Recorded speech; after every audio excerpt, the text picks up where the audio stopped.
আসসালামু আলাইকুম। তো বন্ধুরা সবাই কেমন আছেন? তো আশা করি সকলেই ভালো আছেন। তো আজকে আপনাদের মাঝে নতুন আরেকটি ব্লগ ভিডিও নিয়ে আসলাম। তো আজকের ব্লগটি হচ্ছে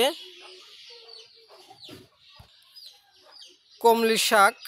তো কমলি শাক আপনারা কীভাবে বাড়ির উপরে এবং বাগান বাড়ির উপরে এবং পাগার আগারে এবং রাস্তার ধারে কিভাবে চাষ করবেন তা কিন্তু আজকে আপনাদেরকে আমরা বলে দেব।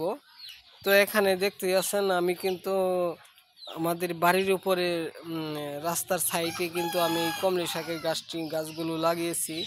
তো অসংখ্য পরিমাণ কমলি শাক হয়েছে। তো দেখতে আছেন এগুলো সার দিয়ে আমরা তৈরি করিনি, এগুলো সার ছাড়াই প্রয়োগ করেছি। তো এগুলো কমলি শাকের ভিতরে প্রচণ্ড পরিমাণ ভিটামিন রয়েছে। তো আপনারা অবশ্যই জানেন কি পরিমাণ কমলি শাকের ভিটামিন থাকে। তো যারা এই কমলি শাক তৈরি করতে চান, তৈরি করে গ্রাম অঞ্চলে তৈরি করতে চান এবং বাসা বাড়িতে ঢাকা শহরে যে কোনো প্রান্তে তৈরি করতে চান, তারা কিন্তু অবশ্যই আমাদেরকে কমেন্ট করে যাবেন। তো আপনারা কমেন্ট করলে আমরা আপনাদেরকে বলে দিব কিভাবে এই কমলি শাক আপনারা চাষ করবেন।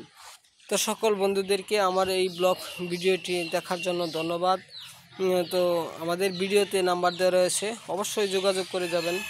আর যারা রয়েছেন আমাদের চ্যানেলটিকে সাবস্ক্রাইব করে যাবেন, কমেন্ট করবেন, লাইক করবেন। তো আবারও দেখা হবে আপনাদের মাঝে নতুন কোনো ব্লগ ভিডিও নিয়ে। আসসালামু আলাইকুম।